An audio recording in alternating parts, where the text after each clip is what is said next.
We appreciate you coming to this debate this afternoon or evening, depending on what time zone you're in. Today's debate is on the proposition, no enemies to the right. We have four debaters. In support, we have the right-wing writer, Charles Haywood, and New Founding's Nate Fisher.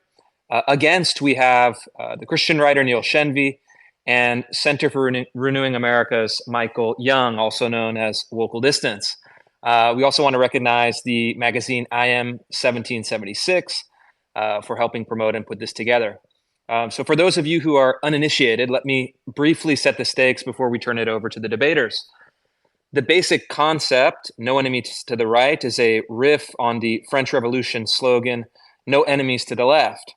The idea is that constant infighting, gatekeeping, self-regulation have fractured the political right and rendered it ineffective. And in order to salvage the coalition, these proponents argue, establishment conservatives must cease to criticize or exclude voices to their right. On the other hand, as our two critics will argue, the no enemy to the right position can lead to destructive purity spirals, reinforces left-wing narratives, and forfeits any claim the right may have on moral action. So as we begin, we'll be taking alternating opening statements, beginning with Charles Haywood, then Neil Shenvi, then Nate Fisher, then Michael Young. I'd ask them to limit their statements to 3 minutes. I'll give them warning. Then we'll have a moderated debate for the remainder of the first hour, and then we'll do some audience questions and comments in the second hour. My goal with this debate, and perhaps others in the future, is to start answering essential questions for the political right. And I think that I'd like to address, hopefully through this evening, 4 key questions that are raised and that no enemies to the right either answers or does not answer sufficiently. The first is coalition management. How can the right have a successful political coalition? Second is what should the process for assessing ideas be, ensuring that there are enough new ideas, but bad ideas can be filtered out and discarded. The third is the moral consideration.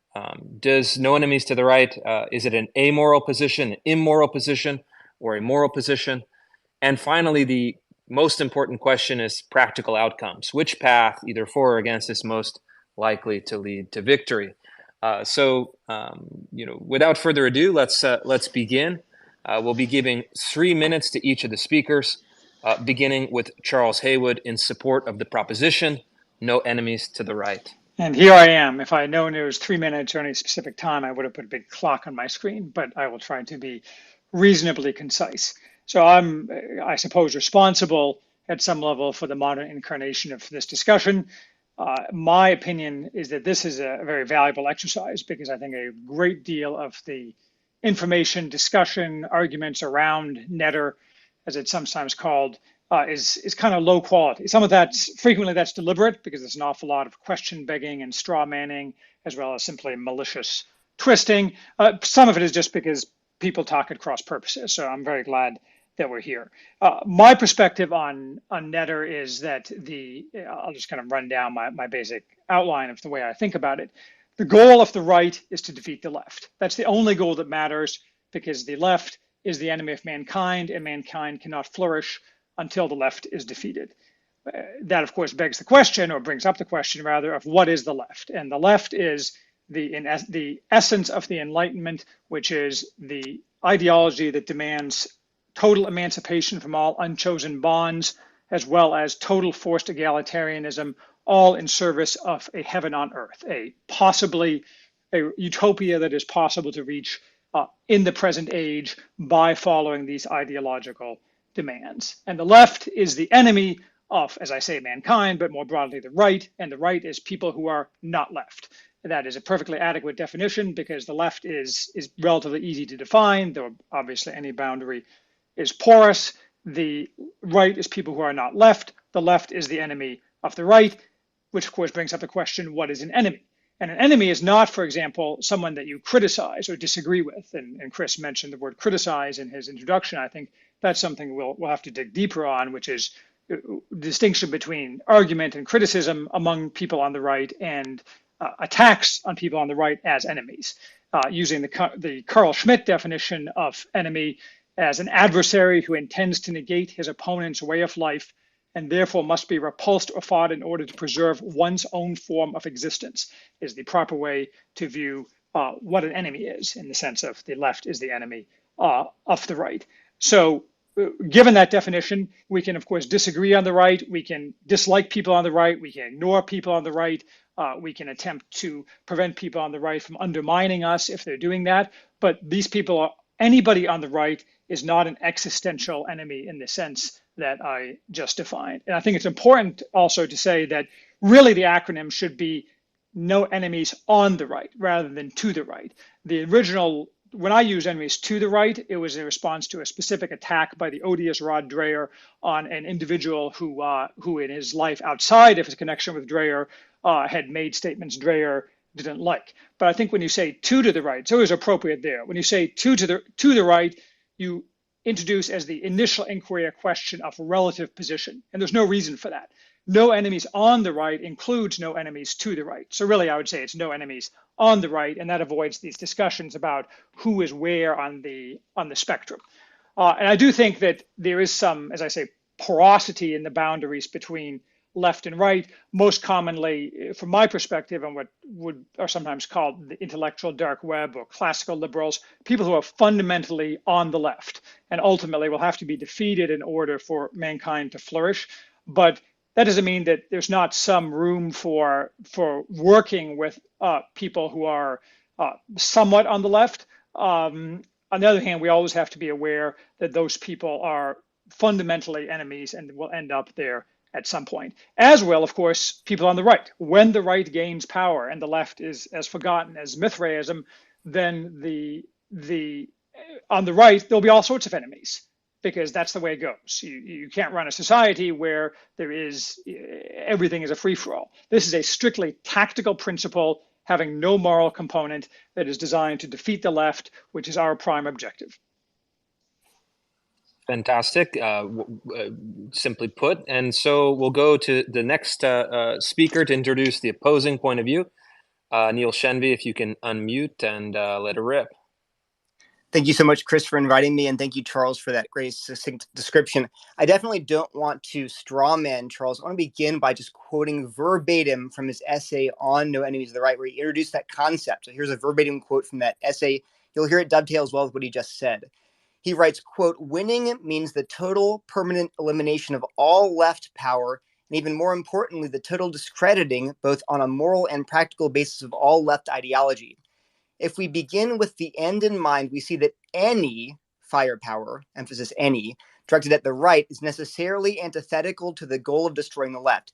Any contentious discussion with those on the right, wherever exactly they may fall on the spectrum of not left, should instead be done privately and be strictly tactical to agree on how we may cooperate to achieve our joint ends."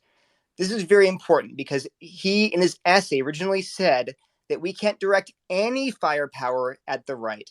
We can't have any contentious discussion with those on the right. That all has to be strictly private and strictly tactical, meaning how we can agree to cooperate to destroy the left.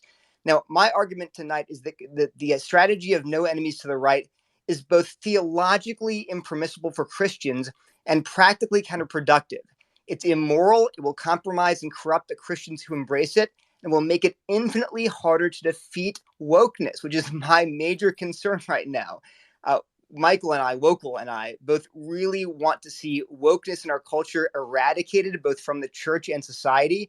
And we want to make Christians aware of that danger, but we have to do it within biblical parameters. So Charles was helpful in saying that his strategy, Netter, No Enemies to the Right, was a purely tactical approach with, quote, no moral component. Well, that's exactly my problem. I would argue that Netter actually flouts numerous explicit biblical commands. And that, since we're all professing Christians, it's a major problem. And Chris actually asked, is there a moral consideration? I would say yes.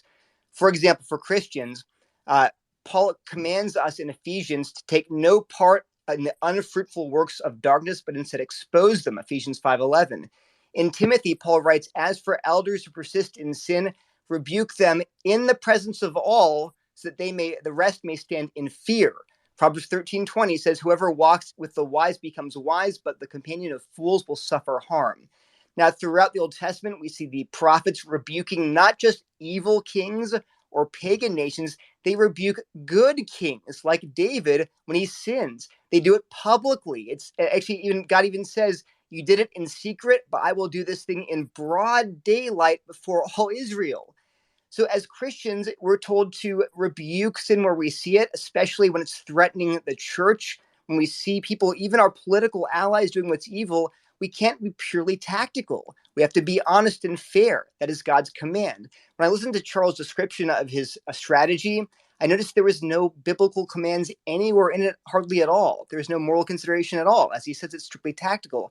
But I'm going to argue primarily for Christians, if netter is theologically impermissible, we must reject it. We just can't do that. We have to have equal weights and measures and call out sin wherever we see it. We can triage sin.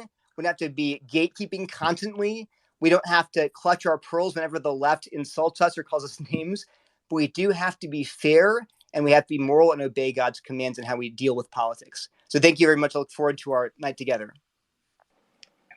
Thank you, Neil. And next to Nate Fisher of New Founding in support of the proposition, no enemies to the right. Thank you, Chris. My frame here is probably a little different than Charles's. I'm coming at this as someone who is focused on building. And the question is, what are we building? It's not just who are we defeating, but it's also what are we building? New Founding is a venture firm. A lot of, I think, the question that the right needs if it's going to offer any viable alternative is the question of what we're building toward. And in many ways, I think we've reflexively retreated it into a conservatism where all we're trying to do is preserve stuff from the past. And that's led to that's naturally led to lots of conflicts over what do you want to preserve, what don't you want to preserve. That is, I think it's something that the left has been able to co-opt in a way that has been unhelpful, allowing us to, going back to really to Buckley, to sort of turn our guns on each other, to cut off our sort of right boundary. What I want to really focus on here is then the distinction between enemy and someone who may share a different vision. I think there's a lot of room to debate. There's a lot of room to sort of jostle, perhaps vigorously, over what the appropriate vision for the right is. Fundamentally, that's very, very different than treating those people as enemies. And I think what's ironic to me is many of the people who criticize Netter seem averse to the very concept of enemies in politics. So it's not that they're averse to us not treating people to our right as enemies, and yet they often refuse to treat even the left as enemies. I think they intuitively recognize that there's a distinction between sort of politics as war, where you're trying to really destroy people's capacity to do you any harm, and good faith discussion over where you should go. My view would be we should probably apply a lot of the principles that they have applied somewhat idealistically and perhaps naively to politics more broadly to our discussions on the right. And we should be respectful of a wide range of views on the right, even those that we would consider sharply wrong, even as we recognize that those are not ultimately our enemies. The large and powerful regime that's trying to destroy us is on the left, and those are the people who should be treated as enemies. So it's I think there's room for tactical debate over how we can correct other people on the right, over how we can challenge what we see as wrong ideas. Certainly different norms, perhaps within churches, within institutions, within our own things, while recognizing that we're not trying to turn our guns on them. We're not trying to employ tactics that really leverage the left's moral frame to bring down disproportionate destruction on people within the right. We should be aiming those at the left. Well said, Nate. Thank you. And to wrap up the introductory statements, we'll go now to Michael Young, of the Center for Renewing America, also known as Local Distance. I just want to say test. Is this working? Can everyone hear me? Yes, go ahead. Okay, perfect. So I'm going to come at this from a little bit of a different spot than everyone else has come at it so far. I appreciated what everyone said in terms of getting clear, and I also appreciate that there appears to be a little bit of nuance between Nate's position and Charles' position. The position I take is that no enemies to the right has two elements to it. There's the no enemies part, and then there's to the right. And I think that there's two issues that I take with both Nate and Charles' formulation of no enemies to the right. And there's two concerns I have. The first is dealing with the to the right part. In his article, or his discussion with, I believe, IM 1776, Charles said that the Enlightenment philosophy had at its core, right at the bottom of it, the idea that there was that it was the dissolution of all bonds not continually chosen, and he repeated that again today, and then it was forced egalitarianism. I think this is wrong, and I think it matters for two reasons. In his descriptions of no enemies on the right or no enemies to the right, Charles has put forward two things. One is where the target should be in terms of who we're aiming at, and that's the left. And then on the other side, who we spare our fire to. But if our targeting mechanism is wrong, we're going to end up quarreling with people and aiming our fire at people who are not against us, and we're going to end up giving cover to people who would be against us, who would be against our purposes. And I think that's a mistake. Plenty of Enlightenment philosophers were certainly not against bonds not continually chosen. I'll just pull out just a couple of quotes real quick here so that people can see exactly what I'm talking about. This is from a wonderful article written by, if I can just pull up the name of the author here, from the Emory Law Journal. This is John Witt Jr. talking about Locke, and he talks about how Locke grounded marriage and the family in a set of natural rights and duties. It was a natural right for a man and woman to enter a contract, and it was a natural duty for them to render procreation an essential condition of whatever marital contract they entered in. It was a natural condition of children to be born helpless, and thus a natural right for them to be nurtured, educated, and raised to maturity by parents who conceived them. So, I could quote pieces like this all day.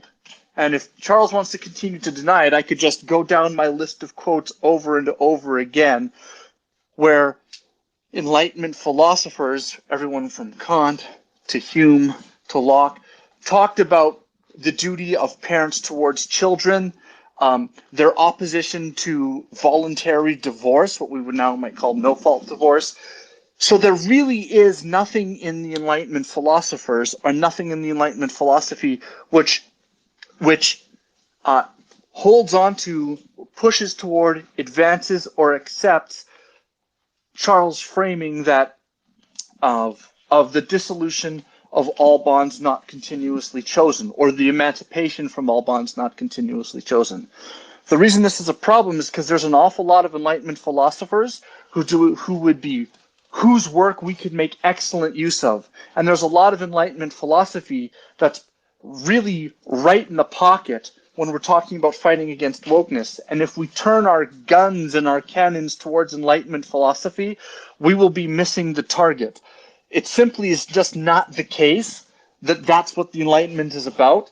And if you make that the object of your attack, then you're going to be firing at the wrong thing. That's the first thing. The second point is a point about leadership, and that is who you win with is who you govern with. If Charles wants to reduce the left to something like the cult of Mithras, a sort of historical anachronism, that's going to take at least a generation. That's not something that happens in 5 or 10 years. And what that means is, between now and when this leftist ideology is reduced to rubble, we have to govern. We have to, at some point, be able to take power, establish communities. We have to be able to live and work with people. And that's a serious problem. And the reason that this is becoming a problem is because, how do I put this? If you say no enemies to the right and you allow people who might be on the right with odious views, odious ideas, evil thinking, those people get into your leadership. Douglas Wilson said this really, really well. He said, you don't ever punch right to win accolades from the left. They're not going to give you that anyhow. But don't forget that you earlier learned the lesson of not caring what they think. You punch right because you're keeping diseased minds out of your leadership, and you are doing this because diseased minds make lousy decisions. They wreck things. You are doing it because God requires it. If we allow poor thinking into our process, then what we're going to end up doing is shipwrecking our own movement. And so I think for that reason, we need to have enemies to the right so that we can see poor thinking and diseased minds out of our leadership. Thank you. And local distance, that concludes our initial statements. And I think we've outlined pretty well the philosophical foundations, both for and against. But what I'd like to do is jump now into a practical application question. So what does this actually mean in practice? And a kind of litmus test, or rather a case study that I see as one being very instructive, is what should the right do according to proponents and opponents of the proposition in the case of someone, for example, like Richard Spencer, whom I think we would all consider, we would all consider ourselves in opposition to his ideology, to his politics, to his activism. Assuming that, how would the proponents of no enemies to the right handle such a figure, who I think is not only wrong morally, politically, practically, but also really serves not as a foil, or not as a positive effect on the right in any capacity, but a foil that is used by the left to then tarnish the right as a whole. So let's go first to Charles and Nate. Under your theory of no enemies to the right, how would you handle a figure such as Richard Spencer? Well, I would say, we can leave aside the fact that Richard Spencer is a clown and probably a Fed, and focus on the fact that he's a figure with certain unpleasant ideological aspirations who is on the right. And I think this kind of goes to what Michael was saying about Douglas Wilson and punching to the right and diseased minds. This is an easy answer. The answer is you don't need to spend any time whatsoever on Richard Spencer, because he doesn't add any value politically to what you're doing. And so when you punching to the right in this case is not attempting to destroy him, to do, again, what Dreher was doing originally, attempting to destroy someone professionally, make his children hungry, prevent him from getting a job again. We should just ignore people like Richard Spencer. I frankly think the much more difficult case is if someone were to rise on the right, channeling actual white nationalism, as opposed to like the BS that everything is accused of being white nationalism. But let's say a real white nationalist arose who had real political power.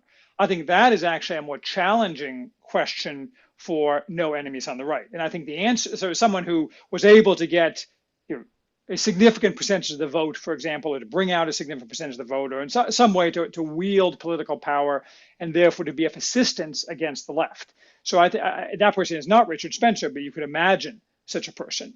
And I think that the answer is that you should cooperate with that person in order to destroy the power of the left. But it has to be done, and I think Chris has used this term, prudentially. You have to evaluate whether that might cause more damage in any particular application of political power. But in neither case, neither Richard Spencer's nor this hypothetical non-existent white nationalist, would you attempt to destroy that person politically, professionally, societally, or any other way. Okay, and let's go to Neil. I think there'll be a strong reaction against Charles's position here. Neil, would you like to offer a counterpoint? Yes, thanks, Chris. So I was surprised to hear Charles say explicitly that he would cooperate with the white nationalist, nationally powerful candidate who's getting votes and could be elected president. He would cooperate with him to destroy the left. I want to point out again here that I'm making a moral argument, not a prudential one, not a tactical one. I'm saying Christians just can't go along with that. And here's an example. One of the many reasons God commands us to rebuke evil, to expose it, to not cooperate it, to not go along with it, is to protect other Christians in our churches. I think a real life example would be Andrew Tate, who's a very sleazy individual. I think most of us would recognize that. But he has a tremendously large following of young men who are disaffected. Maybe people that are even in the church and going to a youth group are following this guy. Now, he would be happy. Maybe, I don't know Tate's politics, but it seems like he's very anti-left and anti-woke. He might be happy to help you destroy the left. But thinking from a biblical perspective, we're not primarily called to organize some political event. We're called to oppose evil. And that can mean that if I see a bunch of people in my church following Andrew Tate, I'm going to say absolutely not. I'm going to speak out publicly against him. And I'm not going to try to destroy him. I'm not sure that I want to be involved in destroying anyone's career or family, but I do want to warn people publicly about him. And so, again, Christians simply have to put the moral and spiritual above the political and tactical. And so if God commands it, we simply do it, whether or not we're worried about it costing us votes. And so I think I'll stop there and let either Nate or Wokal contribute. So yeah, let's keep moving. And I would also perhaps ask and then posit this first to Nate. I mean, if you look at the history of the French Revolution, where the slogan "No enemies to the left" originated, it's not that it delivered justice. It's not that it delivered a successful and stable politics. Of course, it achieved power for a very short time. But in fact, it led to a kind of spiraling radicalization process that culminated in the towering irrationality of the terror. And so why would this policy of no enemies to the right be successful when history might demonstrate that it has not in the past? So I think this gets to a key distinction between no enemies to the right and no enemies to the left. For the left, this is an intentional strategic move to ratchet politics to the left. They, as progressives, they have a vision of history that supports any move to the left generally, or generally sees that as a good thing. We don't have the same thing. We don't have a progressive vision where we can just ratchet to the right. And I think Charles and I both agree for the right, this must be a prudential tactical move rather than one that is sort of ingrained into the movement as an absolute principle designed to achieve a ratchet that we believe is both inevitable and virtuous. So I think that's the key distinction that I would make, that I think is important to remember. I think many people see that parallel to the left and they assume this must be the exact reverse of that. We just want to move things as far right as possible. No, we want to defeat the left. We want to be prudent about how to accomplish that. And we want to move towards something that's fundamentally virtuous and non-left and really non-progressive in that broad sense in nature. So I would say there's a couple of things. One is actually thinking about how you're going to persuade people. So going back to Spencer as an example, do you want to persuade Spencer's followers? I would argue anyone who's drawn to Spencer, and this is how can this tactic actually move people back away from radicalism?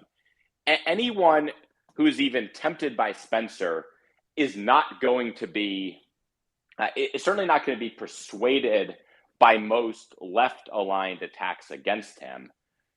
What will persuade them is an engagement on common principles. If they see themselves on the right, and if there's any common principles, you're going to have more luck actually making right-aligned critiques of Spencer's views. Spencer, I believe, is an atheist. He's a materialist. In many ways, he is a progressive in many aspects of his view of the world.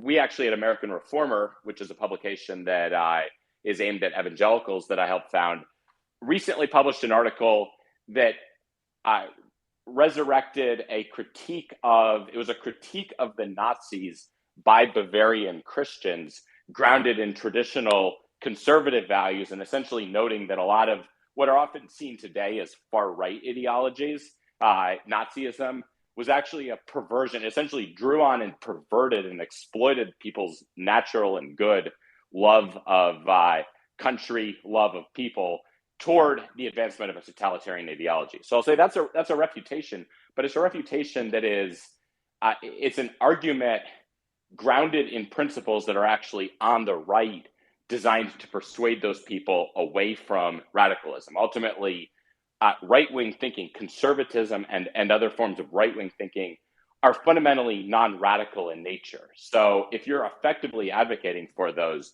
you are not going to, there's no possibility of the same spiraling to the right, because the most authentic, or spiraling toward radicalism, because the most authentic versions of them are not radical and utopian in the same sense, radical, utopian, or totalitarian in the same sense. So I actually think that approaching this from a right-wing frame is going to insulate us far better than the typical left-aligned attack, which will often just steal their resolve and highlight the contrast between them and the left, and really position them as the strongest champion, risks positioning the radicals as the strongest champions against the left.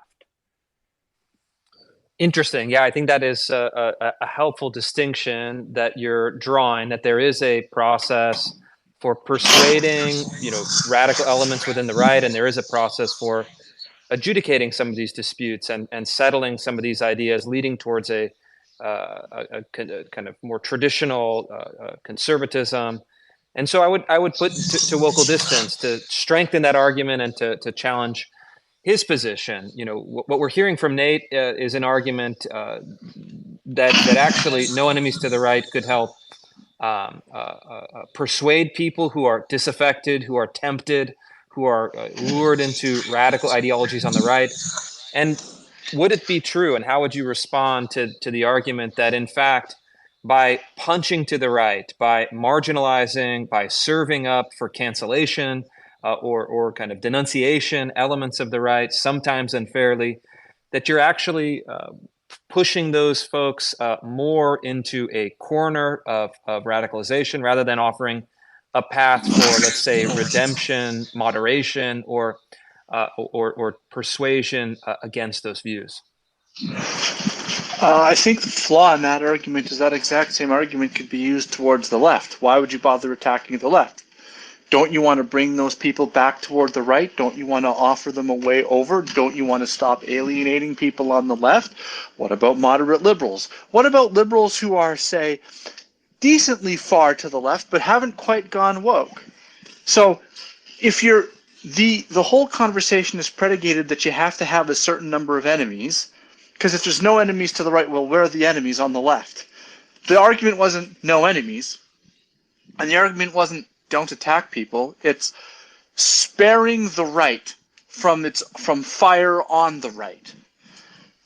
And so that same argument that Nate just used, you could kind of turn that around and say, look, isn't that true of centrists and moderates?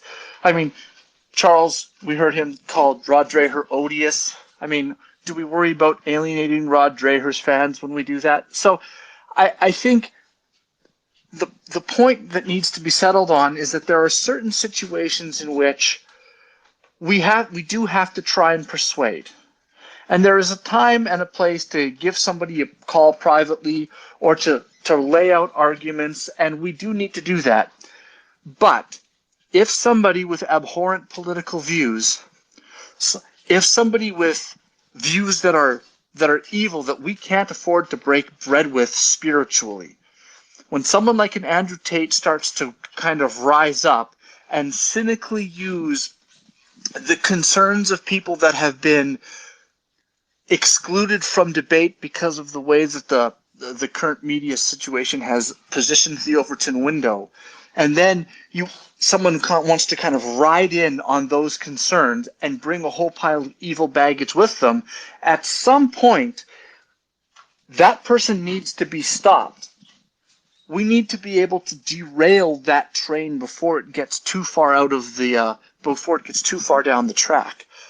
I think that, I want, using the Richard Spencer example, I don't want to see Richard Spencer go to hell. I don't want to see anybody go to hell. I don't want anybody to have a hard time, say, feeding their kids. That's not something I want. But if someone is making a living at politics or trying to make a living at politics, and they have evil views, I think that we're justified in saying we don't want you taking a place of leadership in our institutions, or alternatively, we want you removed from your place of leadership in our institutions. And someone might say, well, now that guy can't feed his family, that's how he was doing it, yada. And that may be so, and that's tragic.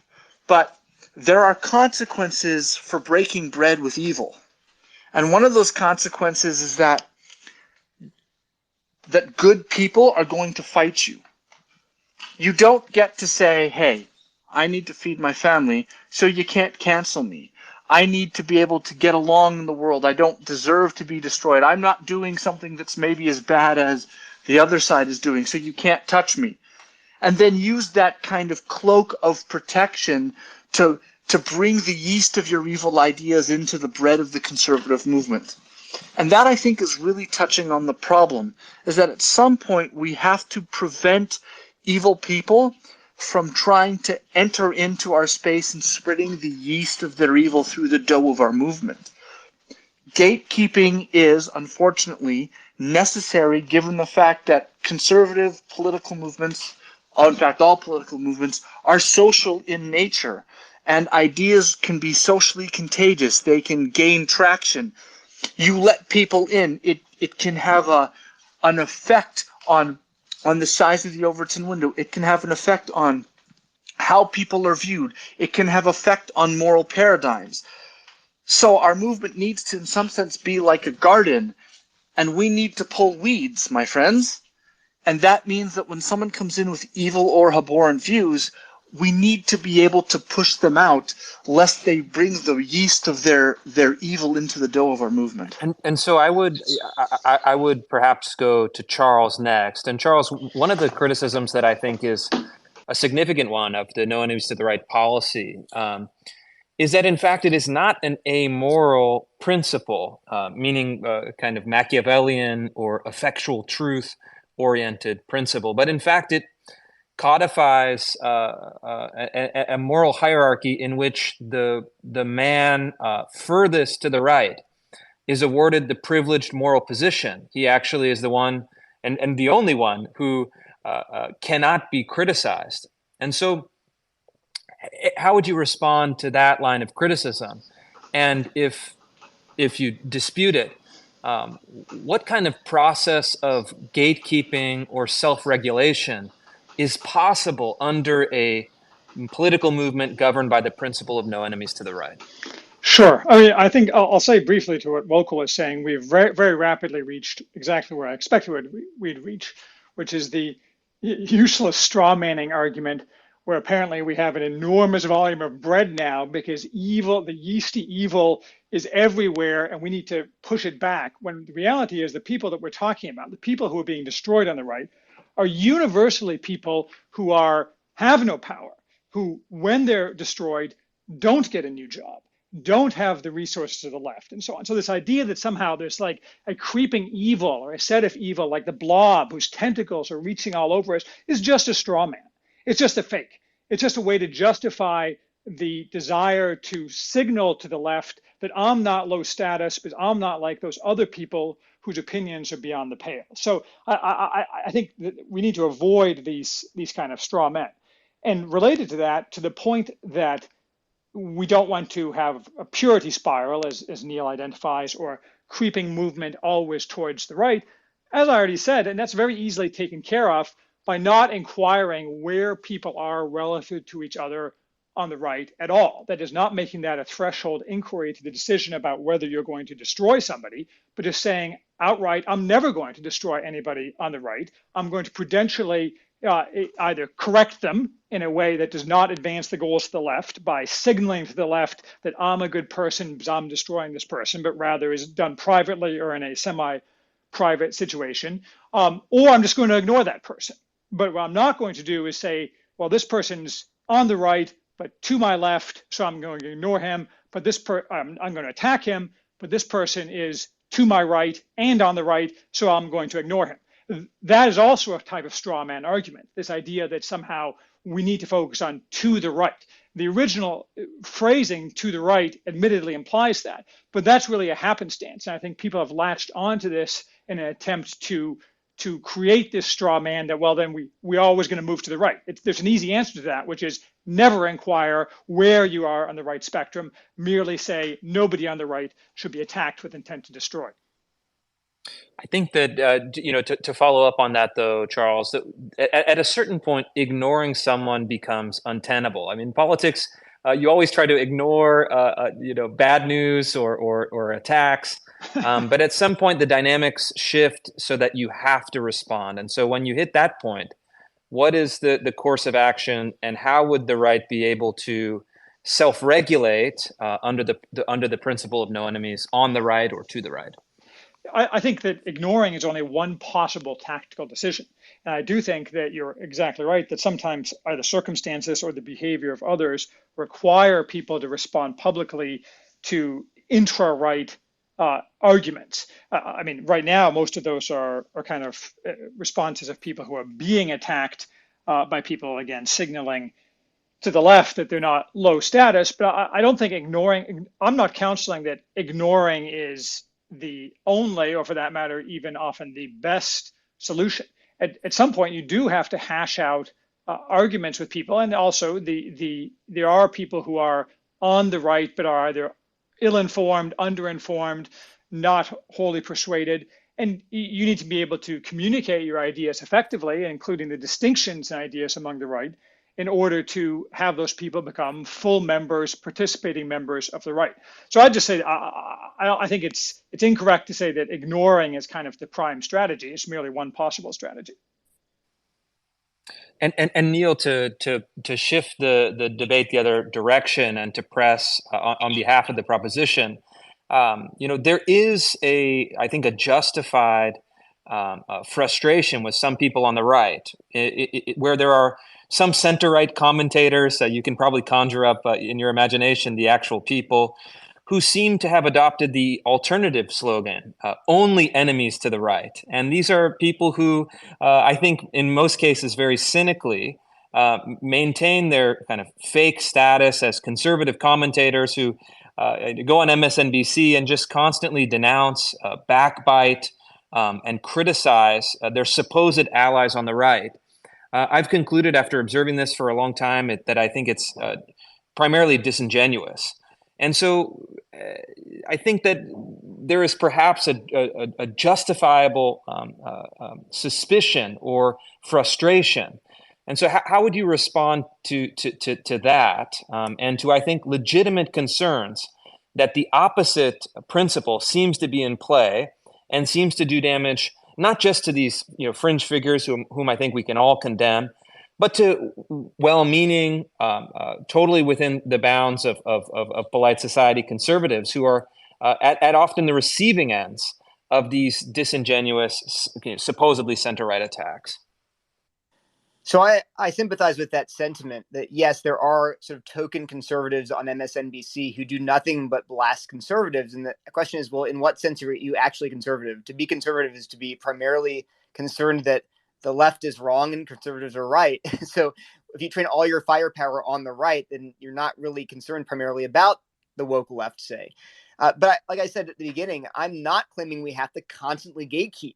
I'm not claiming we have to get social value and validation from the left. None of that is true. I think we can certainly triage threats. We don't have to insist that every time the left calls us racist or bigoted, we have to scream and cry and denounce someone to our right. None of that's true. But remember that Charles' original essay was very categorical. He said, we see that any firepower directed at the right is necessarily antithetical to the goal of destroying the left. Any. And this is why it's confusing when he says things like he calls Rod Dreher odious. He calls, in one of his essays, he calls William F. Buckley a Judas. He's sort of constantly saying things to denigrate people that are on the right. That's actually several essays. I call him a Judas, but who's counting? Right. But so the question then would be for me, Charles, well, couldn't the left turn around and run an expose in the New York Times saying prominent right-wing figure blasts fellow right-wing figure? They could stir up trouble that way. So in some sense, it's almost like, well, what does it mean to say no enemies on the right if you're going to go out in public constantly denouncing people like Roger Scruton and Rod Dreher and other conservatives and denouncing them as odious and traitors and Judas and worthless allies, as you've called Dreher before? This is a gross exaggeration. I'm sorry to jump in, Chris, but I'll shut up. Yeah, no, Charles, please respond, because I think there is a point. If you are adopting the principle of no enemies on the right, but seem to be directing much of your fire at other figures on the right, are you violating, in a sense, your own principle?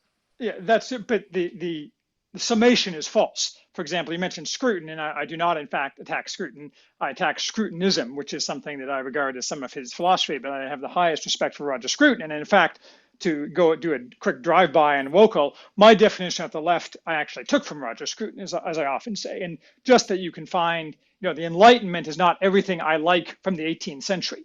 It's a set of principles that are first applied in the French Revolution and uniformly applied ever since then by the left. And just because, Kant mumbled in German some other things doesn't mean that that's not the core of the Enlightenment project as it relates to the left. And so I don't attack Roger Scruton.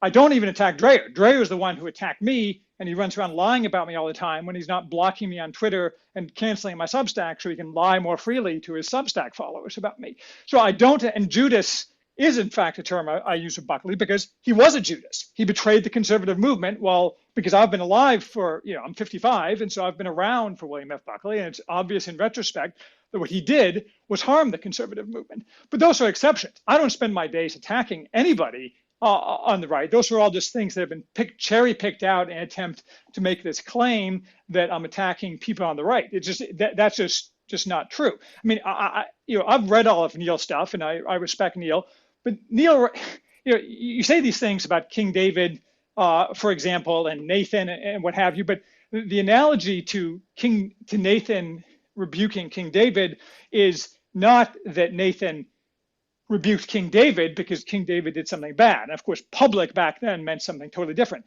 The analogy would be if Nathan attempted to overthrow King David so the Philistines could then take over the throne of Israel and he attacked King David in order to signal to the Philistines that he was really on their side. That's a much better biblical analogy. So anyway, that's my thoughts on that. Can I just chime in quickly? I think this is why it's so important to focus on that categorical any. You wanted to limit to remove any contentious discussion with those on the right, wherever exactly they may fall on the spectrum. All rebukes should instead be done privately and be strictly tactical. But that's when we say, I agree. If you want to change the definition of netter to say, well, we shouldn't actually try to destroy people's livelihoods and ruin their lives, I'd say, yeah, well, amen to that in anyone. I don't want to go around ruining people's lives on the left or the right and destroying them and making them starve in the streets. That's fine, but that's a different definition. And I do think that, you have had critiques of people on the right. I have a series of just tweets here and articles that you wrote criticizing various people that are on the right. And again, I'm not criticizing you for that. I think we need to welcome that kind of robust public disagreement and even contentious, especially when it's a really serious issue, evil ideas. I think we should welcome those kind of open critiques, and like we're all man enough to take it. And if they want to defend their beliefs, then they should do it publicly like we do. And it doesn't mean destroying them. I'm actually behind no destruction of anyone. I'm just not behind this desire to hide or ignore or even silently approve or give a wink to evil. I think that's unbiblical. And one last thing I'll say is that I think obviously you're much more politically involved than I am, but I'm far more concerned about individual people than about political movements. And so you might be right that there is no hugely popular, vastly powerful right-wing figure who's going to destroy our country and who's a white nationalist. Okay, that might be the case, but there are at a smaller level individuals in every church who are following these bad right-wing ideas, and we need to speak up about those ideas and even about those people, like Andrew Tate say. And that does affect us all personally. And I have personally seen it in good churches where young men especially are being led astray, which is why we can't say, I'll never publicly give any contentious criticism of people on the right. That's just not biblical. And Michael, you have your hand up. Can you want to quickly follow up on that? Yeah, I want to follow up on just a couple of things here, if I could, real quick. Test. You're on. Okay, perfect, because it's not showing on my phone here. Okay, so yeah, I was with Neil. I was sitting there listening to Charles call people odious and call people Judas and saying, "Wow, this sounds like Ochitter. Only Charles has enemies to the right," and that seems to me to be like a little bit of. It seems a bit. I don't want to say disingenuous, but it seems a little bit absurd to be able to say, "Look, I'm going to attack people and call them a Judas and do so publicly, but I don't have enemies to the right." That sounds like an absurdity. The second thing is that there's this repeated insinuation that anybody who might attack someone to the right is doing it to virtual signal to the left. I have a stupid bird avatar. My name is Vocal Distance. I smoke a hookah when I do my podcasts, and I almost always do nothing but attack the left at all times. I'm not concerned about virtual signaling to anybody.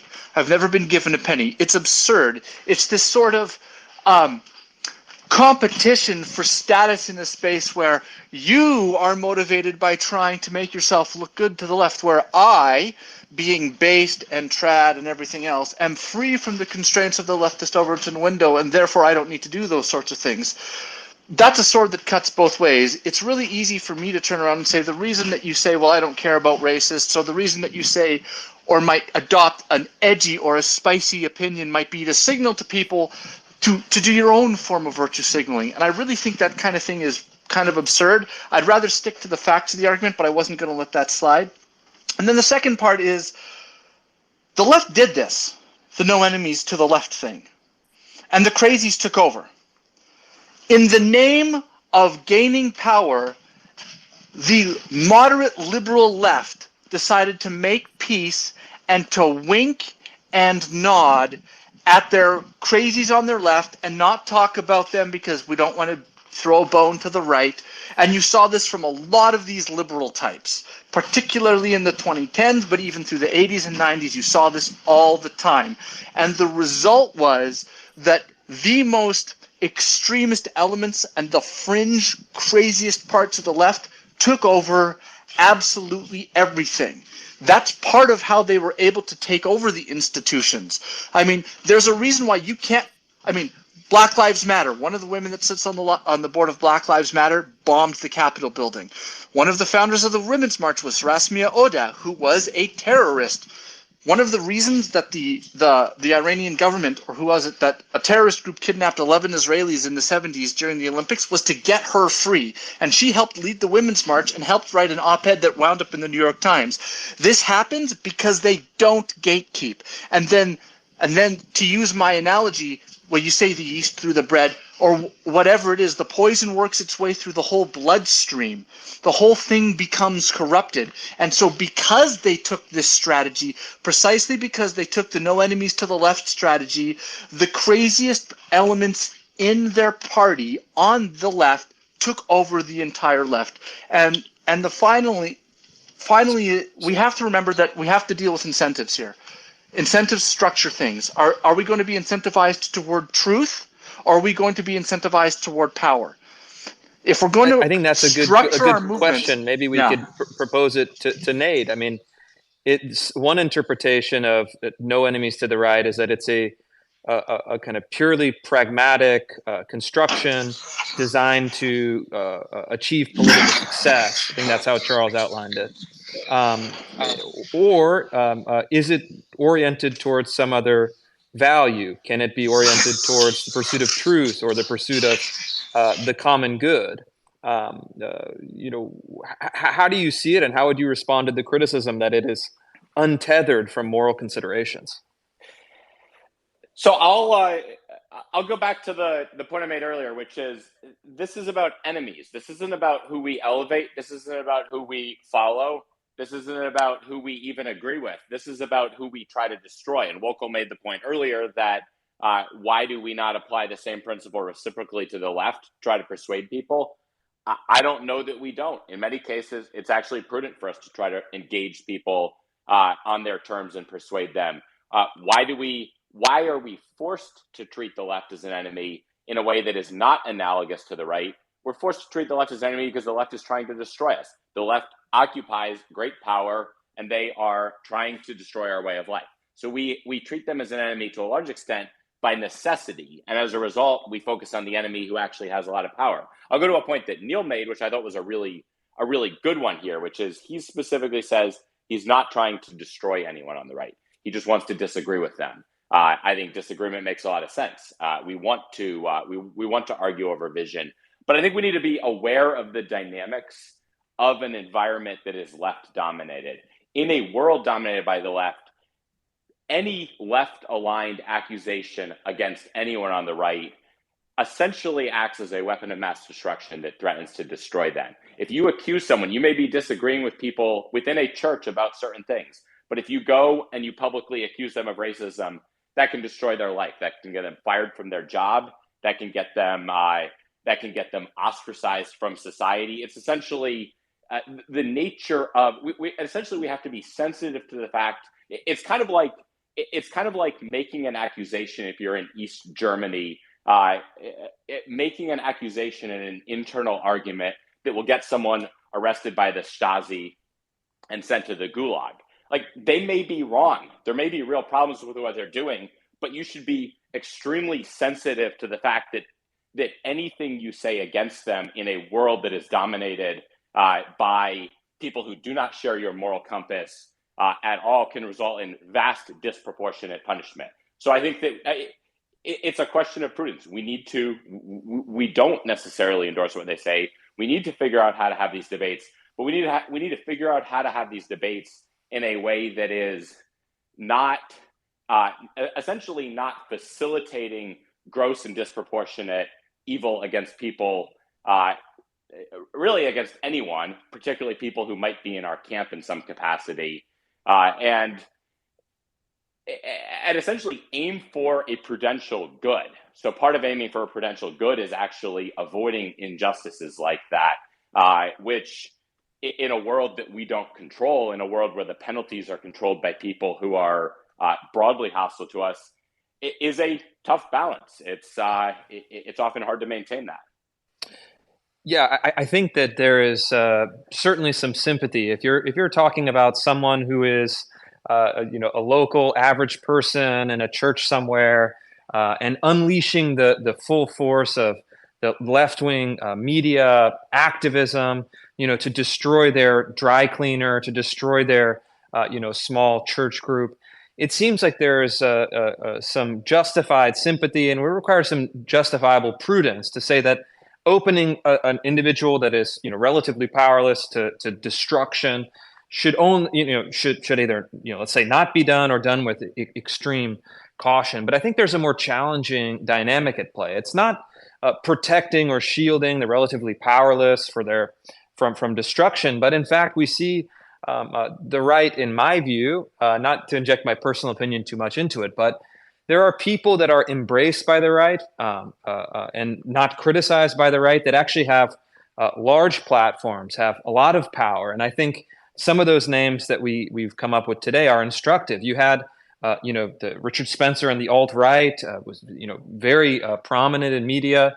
You have Andrew Tate, who somehow has become a kind of supposed ally to the right, even though I think that his actual point of view, he's a pimp, pornographer, should be antithetical to any kind of conservative philosophy.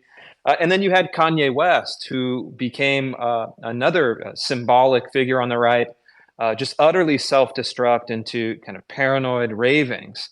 And so these are not powerless people, and these are all three people who have. It's not an unfair criticism. I mean, they open themselves up to significant criticism. I mean, fundamental criticism. So how would the advocates of no enemies on the right handle these people who cannot be looked at as helpless victims or powerless in a larger media ecosystem, but in fact have garnered large audiences on the right? Even though I think that their ideology, their ideas, their behavior, should be antithetical to any responsible conservative movement. Yeah, I'll take that. I think the key is again, back to the very beginning where I gave a definition of enemy as an existential person who attempts to destroy your way of life. And I think that it's entirely true. I mean, Tate is a perfect example. I don't understand why anyone has any palatability for Tate. I mean, I do understand why he's attractive to young men. I understand that very well. It's quite clear, but I don't think that someone who is properly educated and informed should have any resonance with Tate. I think Tate is a good example too, because when we talk about Spencer, really a huge amount of the question of who's unpleasant or unacceptable on the right revolves around race, and that is both true in a theological and a non-theological way. And I think so. Tate is a good person to focus this on because he doesn't have a racial element to his platform. Yet most people who are well formed, the vast majority, I would think, would say that his views are not the kind of views that we want on the right if the right has political power. But the right doesn't have political power. And Tate is not, in fact, an enemy in that sense, because he doesn't have any power in the sense of being able to deny the way of life of people on the right. He may be a problem if your son is attracted to him and is spending money on his cam girls and thinks that Tate's view of women is the proper view of women. But he's not an enemy in that same sense. So again, the issue there is that you're not going to attempt to destroy him. You're going to attempt to undercut his ability to ruin people that you are close to, and you're otherwise going to ignore him.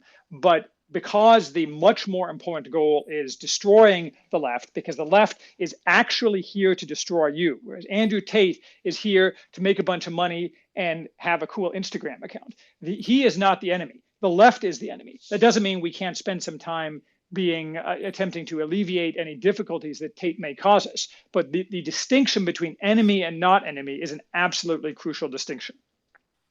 Okay, well, we're now at the top of the hour, so let's take some brief comments and questions from the audience. We now have more than 1,000 people in the space, including some great folks in the conservative world, and then also some surprises from the left. So love to get a range of comments, but let's start with Indian Bronson, who has been in the space the whole time. And if you guys can just keep your comments brief, and I'll be moderating after about a minute or so if you start to ramble.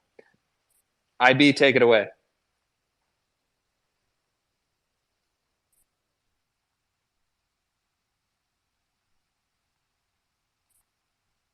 All right, Indian Bronson, you can unmute and fire away. Hey, thanks. Yeah, I mean, so my political views are they're no secret, right? I mean, you can just go and read everything that I read on Twitter. I maybe a little bit too open with the things that I believe. This question is one that I've thought about for a long time. I just want to offer, a little bit of comment. There's actually an interesting circumstance here where I don't know if it's the real account of this actual person, but there's this guy, Michael Cirillo, who now goes by Sarah Ashton Cirillo. Wears a wig. He's actually in the space right now. He's actually in the space. Sarah / Michael, hello, Junior Sergeant. Of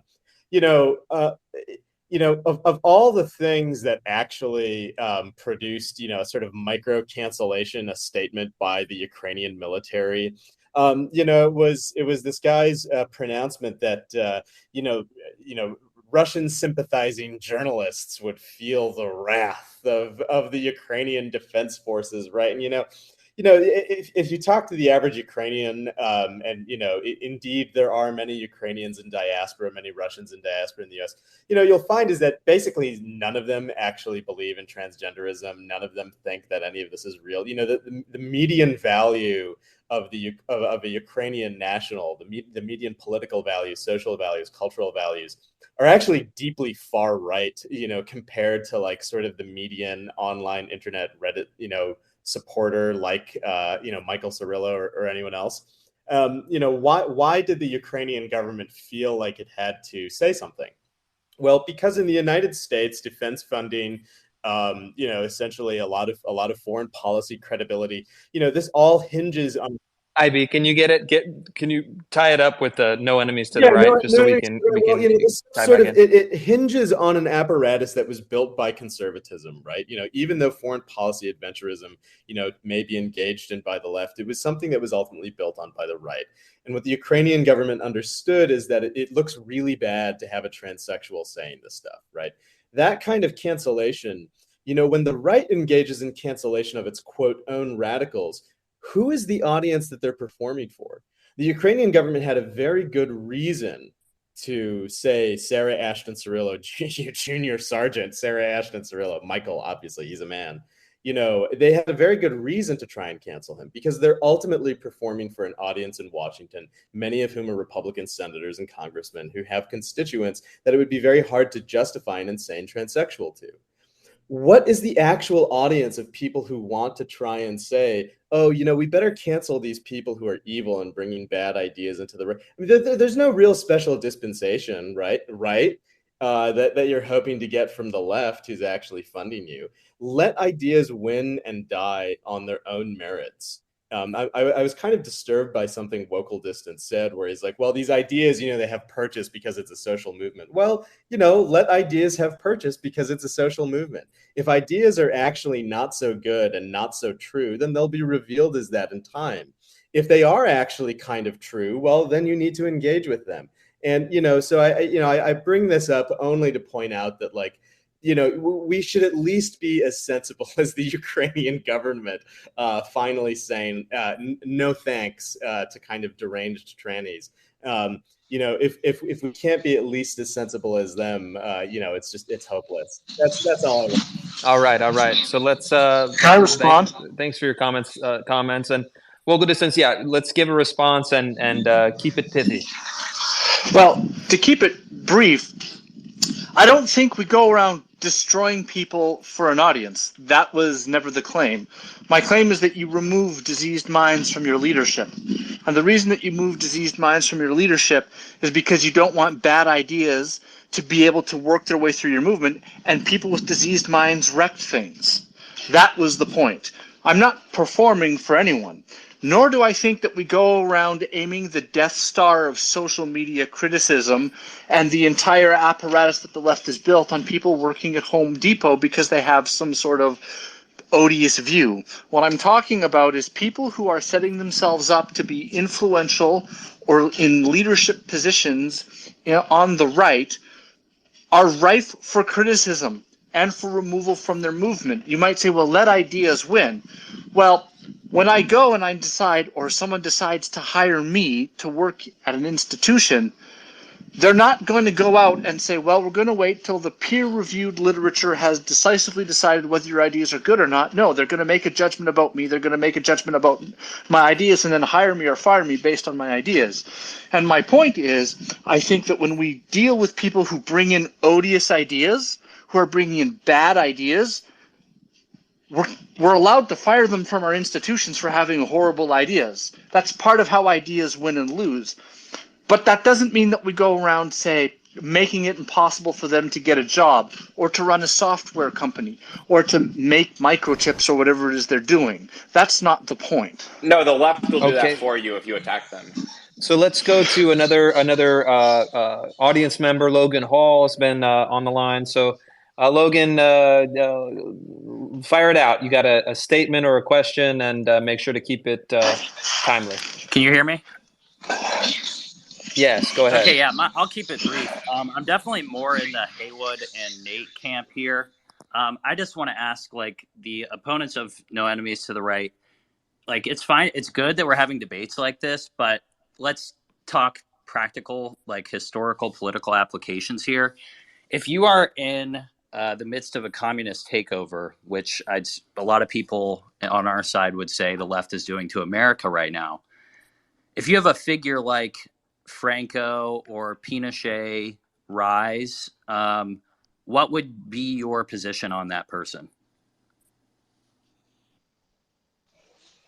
This is a good question, and let's go to Neil for this. And if I can rephrase the question, it's saying, if there is an exigency and you come to a kind of classical dramatic dilemma, meaning a choice between two evils, let's even say, or a choice between two undesirable, non-ideal political figures, does that change the calculus? And in that situation, Neil, what would you do? So I would actually agree that all politics is a choice of the lesser of two evils. We're all evil. Christianity says we're all sinners, and so we're always going to elect a sinner, no matter what kind of sinner, what degree of sinner. It's only choice, really. So if someone, a strong man on the right, arose who's going to overthrow wokeness, it'd be a question of, well, how's he going to do that? He's going to execute 1 million people that are woke? Well, then I'm not going to support him. I'm going to say this is evil. Is he simply going to fire a bunch of people from their cushy leftist academic jobs? I'll support him in doing that. But the thing is, what I will not do ever is simply wink at his evil. I will not say, well, he's on the right, he's fighting the good fight, I'm therefore going to just give him a free pass. I'm going to speak up and say, hey, I support what he's doing. I support his, say, purging institutions of really terrible ideas. I support him defunding these really corrupt agencies, whatever it is, if I do support them. But I'm not going to then turn around and say, well, but since he's doing these good things, I'm going to wink at all the terribly evil things he does. This is my entire point. Christians just have to call it as they see it. They have to oppose evil where they see it prudentially. We don't have to go searching and snooping around to become balanced and, I'm a moderate. I'm neither right nor left. It's fine to say I'm conservative, I'm on the right, but does not give anyone a free pass to say whatever they want. Well, I think the question, well, that's a fair response. The question, you've basically taken the heart out of the question. When we're talking about people like Franco or Pinochet or even Salazar, people, authoritarian right-wing leaders who destroyed communists who would have killed 30, 40, 50, 100 times the people that they did, but they did kill people. They killed people, justly, they killed people unjustly, and that's just a historical fact. But they saved a lot more people than they killed. Would you, in that circumstance, would you prefer, if you were in 1933 Spain, would you have preferred Franco or would you have preferred the Popular Front? Neil? Yeah, I can't comment on 1930s Spain because I'm a theoretical chemist by training, so I'll have to give that to this. Let me quantify it. Would you prefer a right-wing authoritarian who unjustly kills 10,000 men or a communist who unjustly kills 1 million people? I mean, of course, I would prefer the people, the leader that kills the fewer people, right? That said, so absolutely, yeah. You just pick. You're like, that's their only choices. It's a philosophical trolley problem. I get it. I would go with the smaller amount. But that said, you better believe that when he's unjustly executing 10,000 people, I will be out there with a bullhorn screaming, "This is evil." I will not say, well, he's doing a utilitarian good overall, the best possible. So I'm not going to just be quiet and let him do his thing. I'm going to say this is wrong and evil, and I will speak up, and I will not just, again, wink because you're on quote unquote my side. All right, let's go to the next commenter. Let's bring on Astral Flight. Astral Flight, welcome, and keep it concise.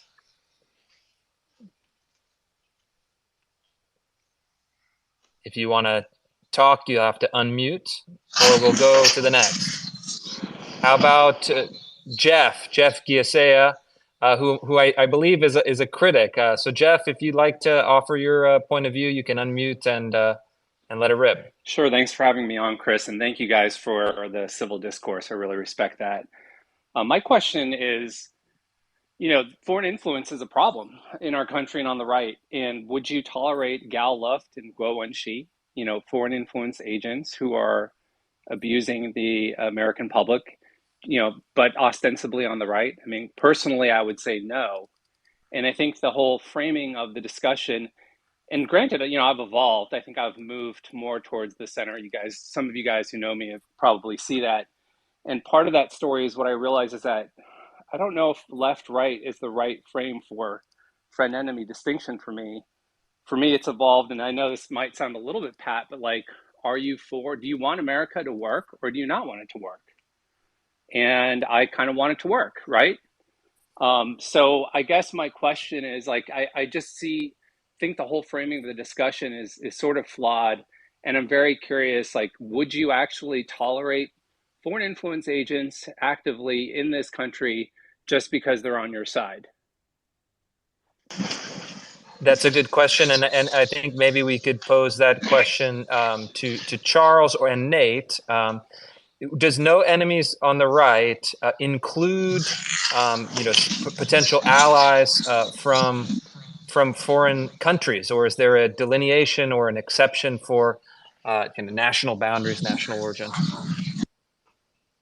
That's a good question. I wasn't familiar with those names you mentioned. They sounded Chinese. I'm not sure who we're talking about, I but think he means the gentleman who was bankrolling Steve Bannon. I believe it's Miles Kwok, but sorry, could be doesn't wrong. ring any bells. But doesn't matter. I mean, it's a fair question because this is a nation, and certainly the regime that rules us is illegitimate procedurally and substantively. But it's still, this is still a nation with it still has laws that operate some of the time. Yeah, we have a lot of political prisoners now, and probably more than East Germany had in 1989. But it's still a nation, and I don't think people can go around. If there are people who are enemies of the United States, which is our nation, I don't think people on the right should be allying with those people either publicly or sub rosa in order to advance destroying the left, simply because this is a nation and you have to have some set of boundaries.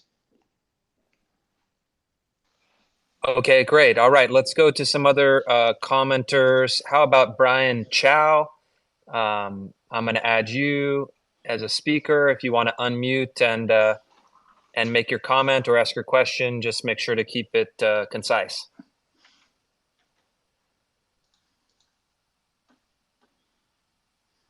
Okay, looking like we might be having some technical difficulties or stepped away.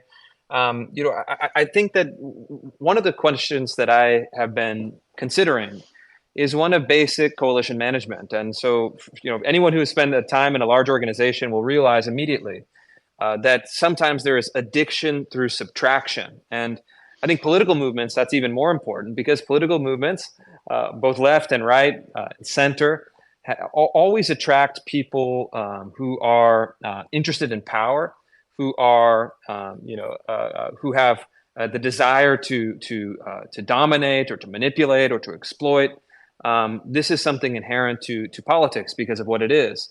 And one limitation, perhaps, of no enemies to the right is that you do not have a sufficient way to add through subtraction. And in fact, subtracting certain factions, certain ideologies, and even certain individuals from a political movement can create on the other side much more goodwill, a larger number of supporters.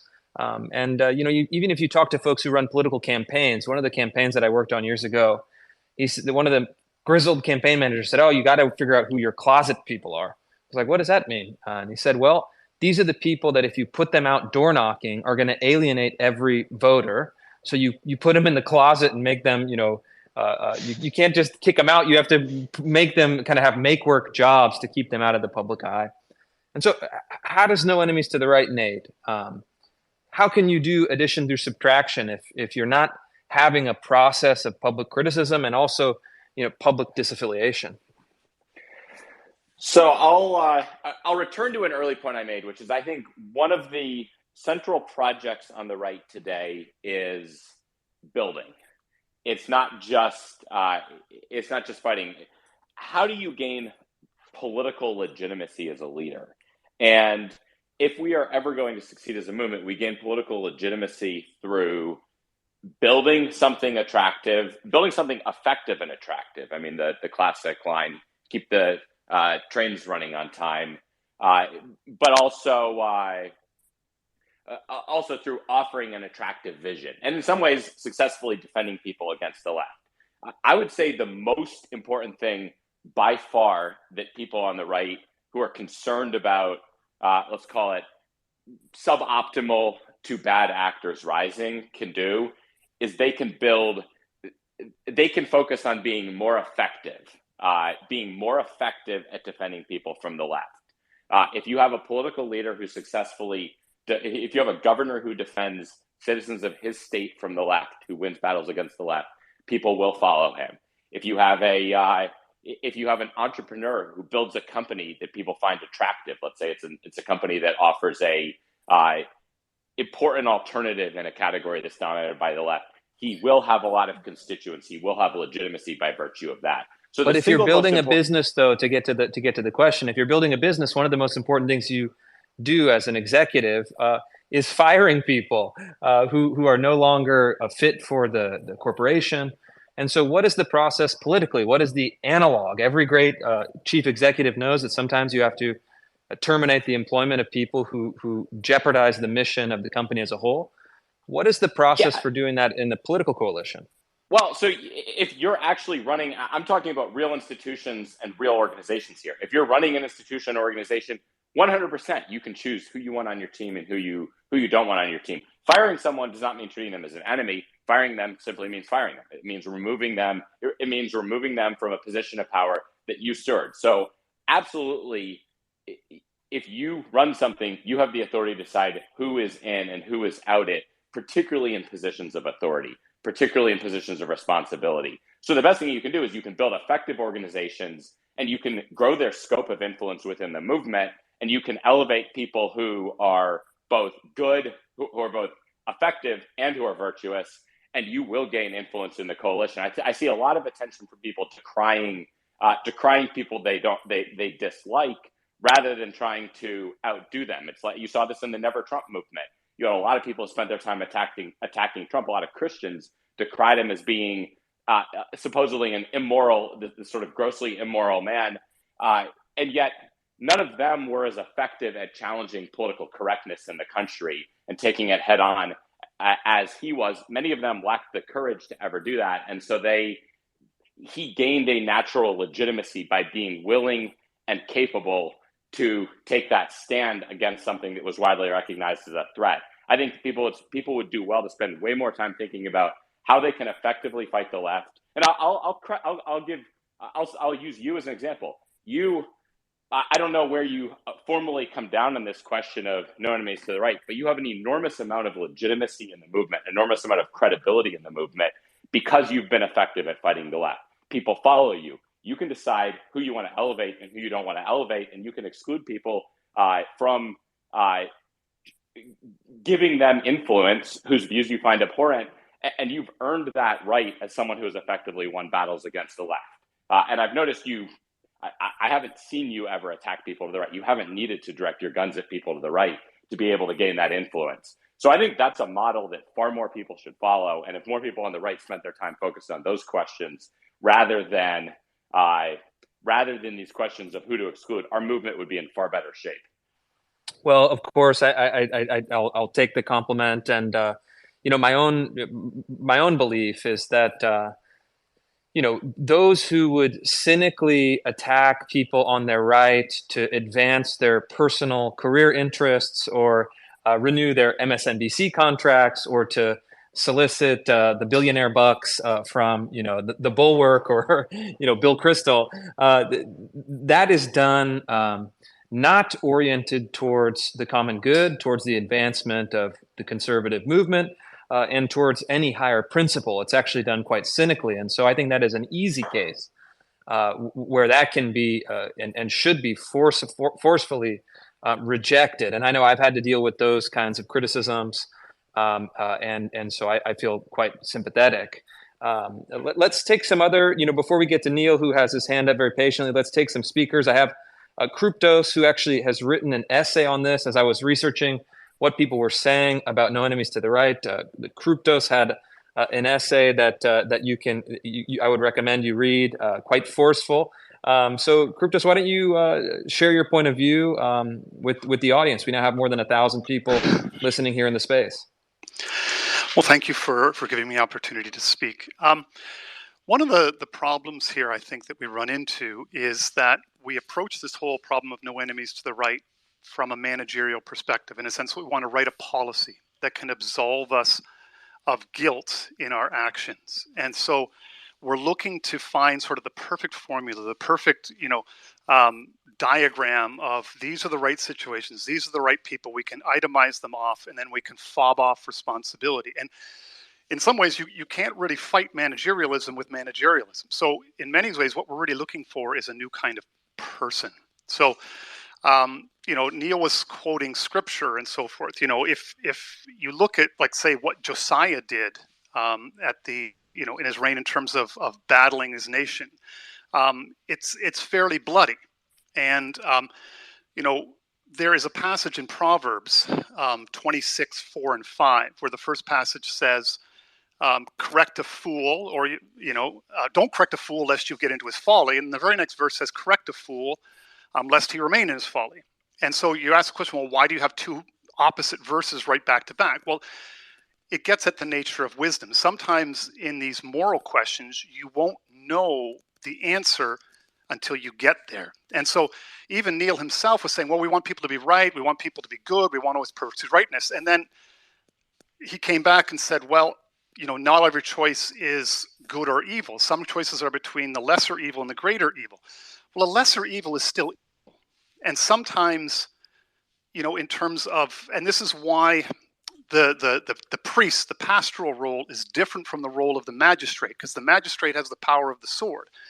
And sometimes the power of the sword means you have to do hard things. And sometimes you have to keep, in some sense, almost like bad or ugly people on a short leash because you need a rabid dog from time to time. And sometimes your rabid dog has to be put down. Now, it's a hard thing, but Jacques Ellul talked about this idea of doing what is necessary in a sinful world.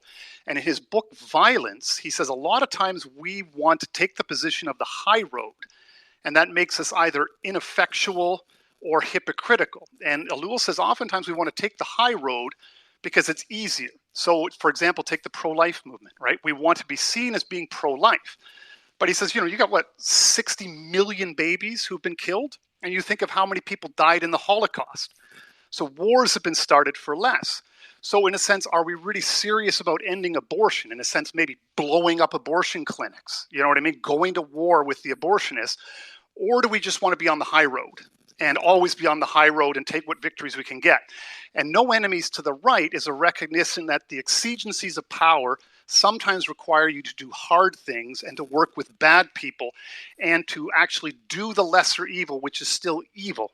And that's, so really what you're looking for is a wise leader who can be trusted with that kind of power, I guess. And that's that was basic over 2 essays kind of point that I made, I think, as quick as I can make it here in this space. Again, thanks. Okay, let's go to another commenter, Athenian Stranger, who is a student of philosophy, and I'm very excited to get his perspective before we get some more feedback from the 4 panelists. Yeah, thanks so much for the mic, Chris. One thing, and this sort of dovetails on what Kryptos had just mentioned there, in many respects, and so this is going to go back to Wokel's apparent criticism of Charles on understanding the Enlightenment, but I'm also going to be able to wrap Neil up in this as well. In many regards, this is just basic Machiavelli 101. The problem with good men is that they're surrounded in a world of bad people. And so if you try to make these fundamental principles your guiding practice, you're just going to fail. I mean, you might be able to, go to sleep, with a fine conscience, but that's not how war works. I mean, that's absolutely not how war works. And one of the things that we see this with regard to the Enlightenment, especially, is that freedom itself becomes the telos, or the purpose of human reason. And so with the democratization of Christianity on the eve of all of this that's happening at the same time, that gets spread into the Christianity itself. And so that's how it can come about that we're in a situation today where you have these tranny flags in the churches, is that we've had centuries now, a few centuries, of this very, very mistaken belief that somehow freedom and the good are in many respects the same. And you see this most especially with regard to the theologies at work, because what happens is that the characteristic of God as being understood as something good is elevated at the expense of the characteristic of God as something that's just. And so you'll have people like Wokel and Neil who will place all this emphasis on goodness, and they can look at things all day and talk about the morality of things, but you can barely ever hear them even recognize or understand what it means for something to be just. And they can't look at justice, and in many regards, they can't even see it, the goodness that the justice would bring about, because they're too squeamish. They can't fathom a God because they're so indebted to this mistaken understanding of their morality, which is grounded in their mistaken understanding of Christian theology. So that's the problem here. And so going at it in a way that someone like Charles or Nate is doing is absolutely the correct way. I mean, just on a matter of how wars actually operate. But again, this nonsense that Wokel was throwing at Charles about the about the Enlightenment, that is the problem. Charles is absolutely right about the Enlightenment, and I could go on about this for hours and hours because it's fundamentally in Locke, it's fundamentally in Kant, it's in Hegel, it's in every single one of the German idealists after that. The idea that freedom somehow becomes the purpose or the telos of human reason itself and is itself the good. But what happens to justice along the way? Well, it has to get diluted. That's why all of these people have enormous sections of their masterpieces dedicated to criticisms of the Bible. I mean, look at Locke's second treatise of government. It's almost the first half of it entirely is devoted to just critiquing the Bible. Hobbes similarly. So all of these things come into play. But anyway, I just wanted to throw that in there because I think that really, really needs to be emphasized in this discussion of the coming forward. So thank you, Athenian. Let me give Neil a chance to respond. Neil. Well, I would just say that I don't discard God's justice, and I have a very traditional view of God's judgment and hell. And I do think for the non-Christians listening, traditionally, Christianity does believe that God is both good and holy and just, and that we all deserve condemnation, and that's why Christians cling so tightly to the cross of Jesus, because on the cross is how God can be both just and the justifier of those who trust in Jesus, who paid for our sin. So we don't say that justice is bad. It's a good thing. We also know that all of us need mercy, not justice. If we get justice, we're all in trouble. But I wanted to go back and tie some things together that Nate said, actually. He pointed out that we live in a left-dominated society. The media is largely, almost entirely controlled by the left. Academia is, sometimes 90%, 95%, 99% progressive. And I think that needs to inform how we approach prudential considerations. So I've spoken almost entirely about morality and theological concerns I have with Netter. I wanted to circle back, though, and talk about pragmatics and coalition building, Chris, because you mentioned that. So because the left is dominating the media and the elite power structures places in society, we have to acknowledge that when we go about our coalition building, and especially when we go about critiquing things. So Charles said repeatedly that the reason that conservatives punch right, the reason conservatives, say things and criticize and cancel to their right, is because they're virtue signaling. They're trying to get accolades. They're trying to suck up to the left. Well, let me offer another possible motivation. You can prudentially punch right when someone actually deserves being punched, being criticized, because you realize that because of progressive dominance in the media, they're going to blow up all of your greatest faults and flaws 1,000 times fold. It's totally unfair. But when you have some crazy far-right leader who claims to be part of your movement, they're going to interview him 100 times more often than they interview average rank and file, thoughtful, careful, prudential, grounded conservatives. That's just the reality we're living in. Well, because of that, you actually should feel a special prudential concern to gatekeep your movement, because you're going to be treated unfairly. If you're on the right, you're going to have the microphone thrust in the face of the worst possible people. So you don't have to be sucking up to the left. You have to just acknowledge the reality that you're going to have people in your coalition the left is going to pounce on, make them your poster children. So you have to say, definitely, we have to be extra careful to keep those people out of the public eye, out of our organizations, out of a place where they could do our movement harm. So I actually argue the opposite is true, that yes, it's unfair that we have to sort of gatekeep more scrupulously than the left does. They can embrace radicals and we can't. But that's the reality where we live. We want to be effective and truly realistic about our politics, our prudence. We have to act. So all the more reason to keep the crazies that we actually don't like out of our leadership. Okay, and Nate had his hand up. Nate, I'd like to give you a chance to respond before we go to other commentators. It looks like Prodigal is in at the top of the queue, so we'll go to Prodigal after we hear from Nate. So I think Neil touches on a key tactical point, and I would say until we can defeat that frame where the left gets to decide what the discourse is, we are under their thumb and we're guaranteed to lose. We as a movement need to be independent, and we need to train people that the left cannot control the discourse, that they cannot decide what associations, a standard that they never apply to their own radicals, by the way, what associations are toxic and beyond the pale. And I think Americans are learning that. I think we're in a world where people are quickly growing tired of these tedious associational attacks. They know that they are no longer good faith. If they believe that the left, if someone believes the left's moral frame, they will accept that. Most of the people we're trying to recruit don't believe the left's moral frame. They know the left. They know the left does not have a moral compass, and so they're starting to realize that the left's standards applied to judge the right are increasingly meaningless. So I don't think we need to fear what Neil says there as much as he says. I think that we need to find, what we really need to spend time doing is finding an alternative moral high ground argument. And I'll just quickly outline that, which is we can take the high ground without fearing association with people who have views that we disagree with, by recognizing, first off, that we're in pursuit of a moral cause. If I believe I'm pursuing a moral cause, I don't mind making common cause in some cases with someone who doesn't share all my views. I'm going to do that. I'm only going to do that if I believe, and if I can articulate why I believe that is toward an end that is actually better and more virtuous than what the left is offering. And second of all, we know that people grow. People are not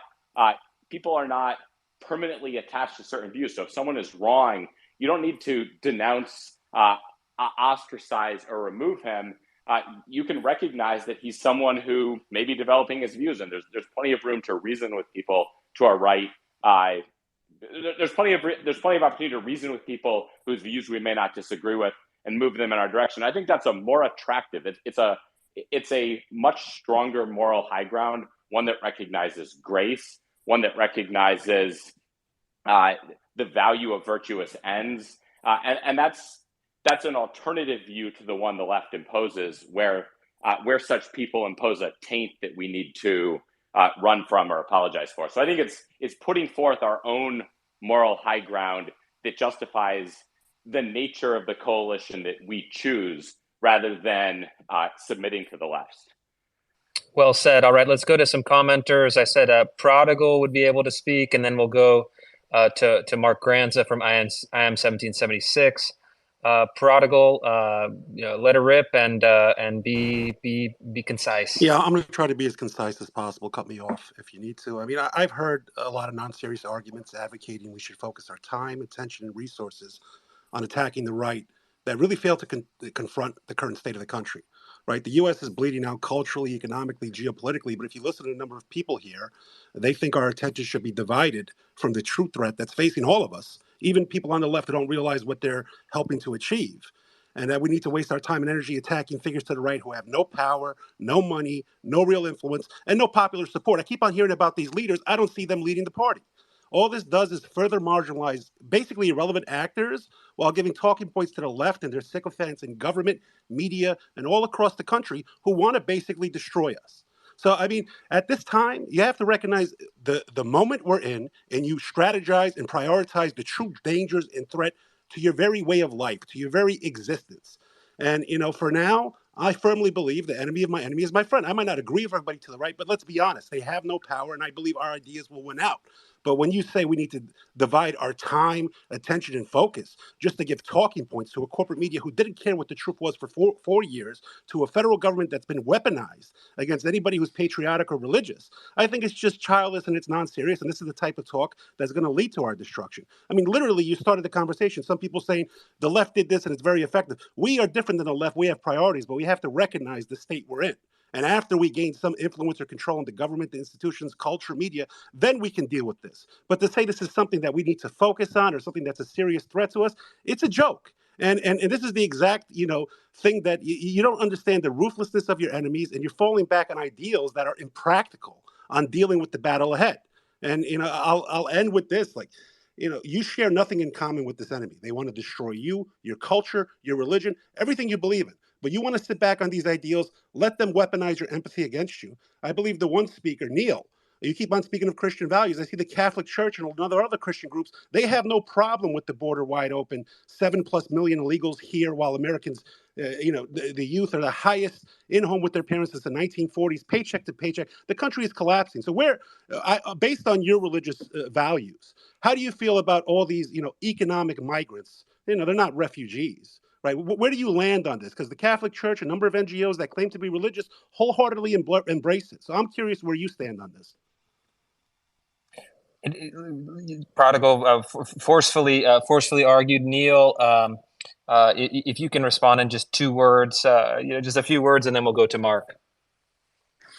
Well, yeah, I will say on immigration, I do believe in secure borders. I don't think we should have open borders or porous borders. That's just not really relevant to what we're talking about tonight. But I do think the larger point that you're asking is, why am I so focused on morality and theology? And I would just respond, and not practical stuff, not actually getting deep into politics and defeating our enemies.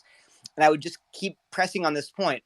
I'm making a biblical argument. If you're not a Christian and you say, well, I don't believe the Bible, yeah, I'm not really speaking to you. I'm speaking to Christians who are committed to doing what the Bible says and just asking themselves, can I honestly say the Bible commands me to ignore people that do sinful, evil, wicked things if they're on my right? The Bible does not command that, and so I can't require it, and I have to actually reject it. That's what I have to say. All right. And then Mark Granza from IM 1776. You actually hosted some exchanges, including with your editor, Daniel Miller, an interview with Charles Haywood that I thought was quite insightful. Would love to hear your perspective. Yeah, thanks, Chris. Yeah, no, I generally agree with the proposition of in favor of the enemies to the right. Charles made it pretty clear that the principle itself is more tactical than actually having any more component to it. And so, but actually, I have might be a little bit of a segue, or maybe like a backtrack a little bit, because I actually didn't feel like it was properly addressed this, and it's something like I've been thinking about it for some time. We have been thinking about it with the publication, and like one of my impression that throughout this space and throughout this general debate in general, like this sort of idea is usually taken for granted. I think it was Neil just recently said that the left controls the power networks, and like one of the ideas that we've been sort of considering, and I think there is some evidence to this, is that actually the power networks in many ways are controlling the left, and so this in a way is like the true believer question that I want to propose, or that like I said, I don't have the answer myself, so I'm more curious to hear, especially like someone like Charles and Nate, think about this. What is is there the possibility that this constant framing of these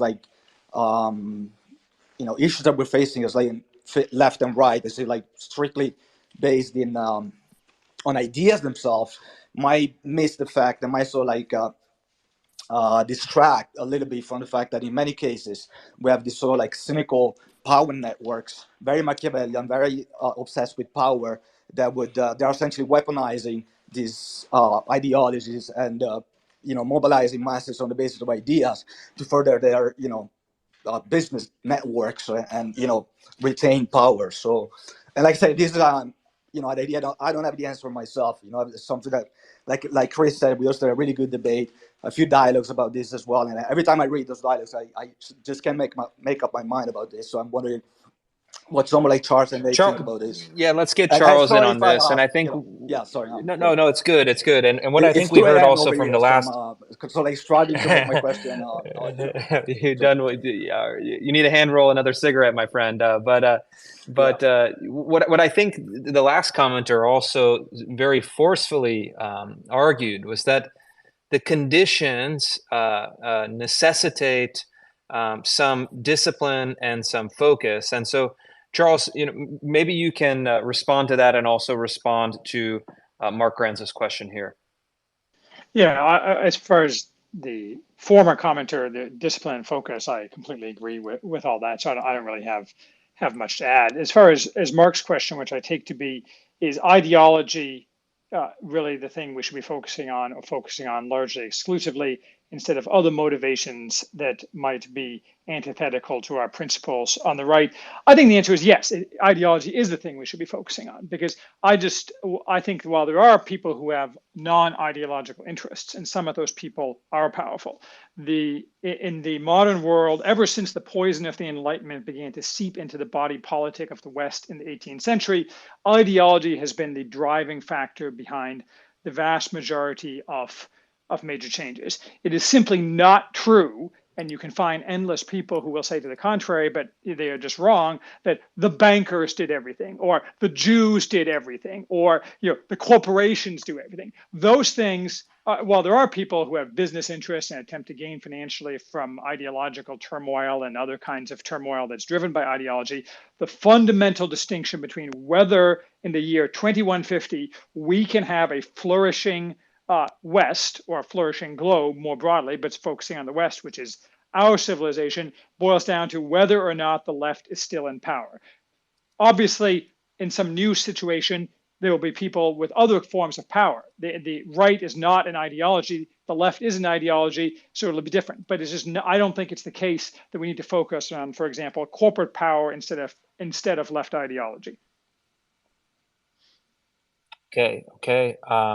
And let's go maybe to wrap up. We have take one more commenter at the top of the queue is the Prudentialist, at Mr. Prudentialist. If you are there, I think I have added you as a speaker. Go ahead, and you'll have the last commenter slot if you're there. All right.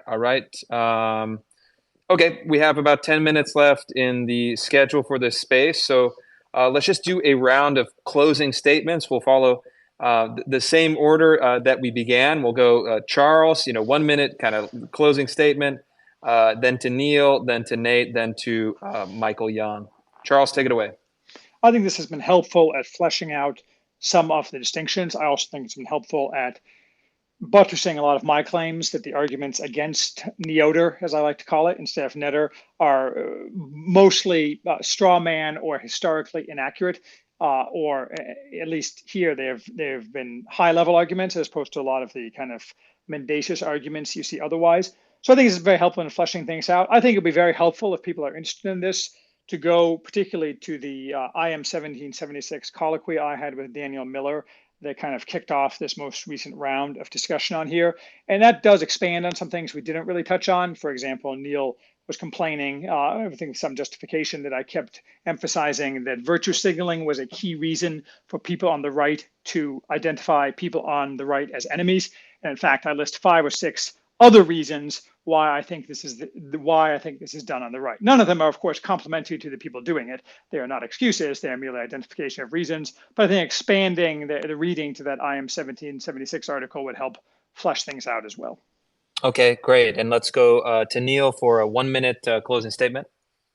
Sure. Thanks, Chris. I also appreciated this conversation a lot. Thank you to Nate and to Charles and to Michael for doing it with me. I want to wrap up what I said, which is I just think that this whole idea that we cannot engage in any public criticism of the right. We have to privately only have tactical discussions. We can't actually go to someone and say, hey, this is actually sin. This is evil. You need to reject this. Is just antithetical to the Bible's commands. And as a Christian, I have to go with what the Bible says. Now, could I be practically not choosing the optimal course? Maybe it could be practically optimal to lie and to steal and to bribe justices to get your politics in charge. But I have to say, as a Christian, we can't do that. So I just encourage people, if you're a Christian, ask, what does the Bible have to say about how we engage in politics? What comes first, theology and morality, or pragmatism? Number one. And then if you're not a Christian, obviously, I have to say this as an evangelical, Christianity is true. And I know that we're in a political space, but I always want to say that what comes first is eternity and spiritual things. And so I really want you guys to all ask yourself, while I'm considering politics and debating best tactics for our country, ask yourself, what's happening with eternity? Our country's not going to be here forever, guys. No country is. The Hittite Empire is gone. The Egyptian Empire is gone. But Christ's kingdom is eternal. So ask yourself where you stand with regard to that nation and the country. Thanks. Nate Fisher, let's get your closing statement. Yes, and thanks for this conversation. So I'll go back to one of the underlying questions. Why do we have enemies at all? Lenin was repeated to say that you may not be interested in war, but war is interested in you. And I think this is what we have to remember. I built my career building businesses. It's still what I would rather do. I certainly don't want to focus my energy on engaging in war of any sort, and much less war with other Americans. Unfortunately, the left will not allow that. They chose war with us, and they have a dominant position in society that they are using to destroy our institutions, to destroy our way of life, our communities, to attack our children. And so they have chosen to make themselves our enemies. We didn't choose them as enemies. They chose the enemy framing, and it's our moral duty to fight back against that. I would say outside of this war of necessity, I'm not looking for more enemies. No one on the right, at least unless they unilaterally decide to declare war on me, presents the same threat that the left does today. So I see no reason to try to destroy their life. I would say focus on what matters and focus on building wherever we can.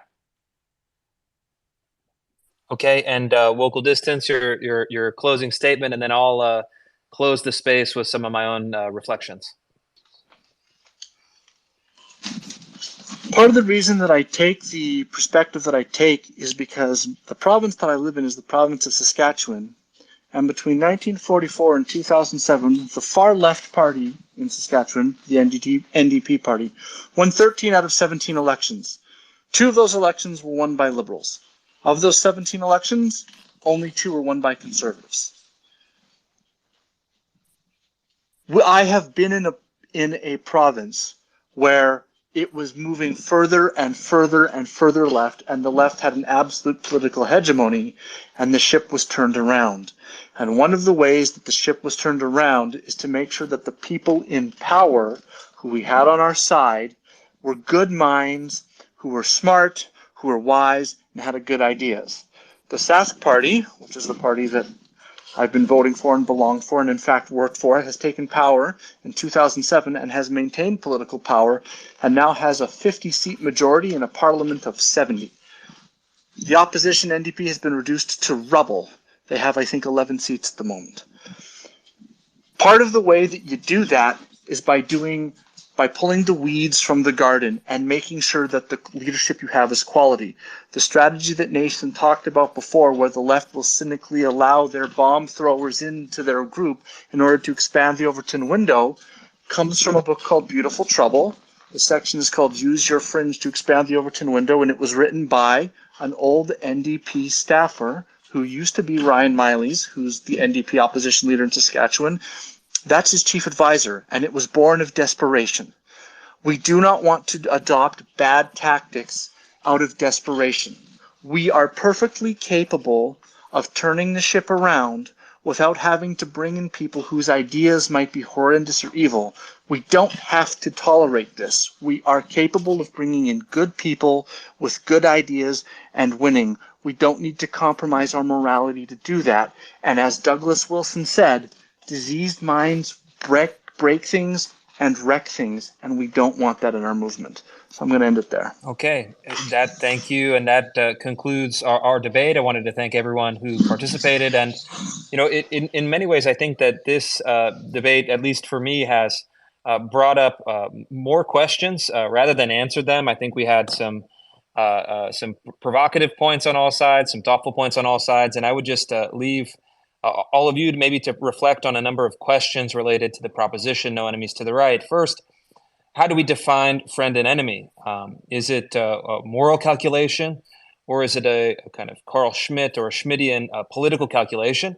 What is the end of any policy?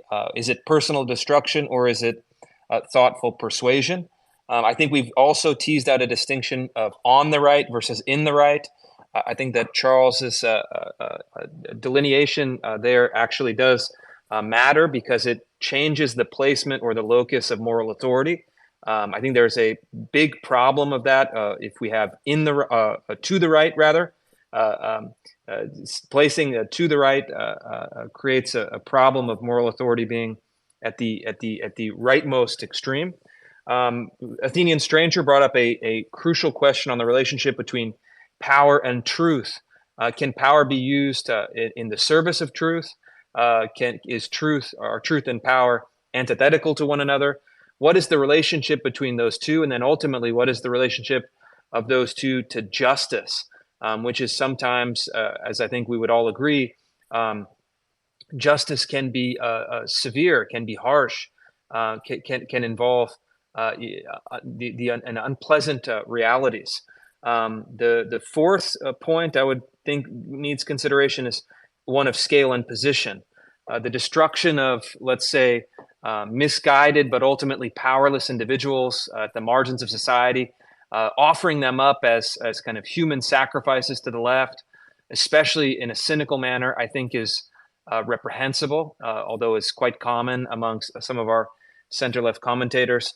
But I think the opposition to the proposition brings up a good point. When these are wealthy, powerful, popular figures, that does change the calculus. Their scale and position does change the calculus. And then finally, we had a number of commenters bringing up the political context, both the historical context, for example, 1930s Spain, which had its own exigencies, its own dilemma, but also perhaps our own context, where there is a left-wing domination of the knowledge-shaping institutions. And what does that have to bear on this proposition of no enemies to the right? These are all important questions. I don't think we've answered them. And in fact, I think we've actually just spawned new questions. And I would like to thank everyone. We had a interesting space. We had everyone from Scott Adams to Ashton Cirillo, I believe, the Ukrainian spokesperson, spokesman, really, honestly, on the space. And so appreciate everyone for attending, and drop a comment if you'd like me to host these kind of spaces in the future. I think there is a room for engaging the dissident right and the establishment right. I think we need to have a bridge between the two and engage in thoughtful dialogue. I think all four of our participants today demonstrated that. So drop a comment on this thread if you'd like to see it. Give me a thumbs up if that's something you'd like to see in the future, and we'll get organized. But it is 5 o'clock Pacific. Thank you, everyone, for attending. I'm going to shut down the space now, but feel free to get in touch in the comments, which I'll read later tonight. Thank you so much.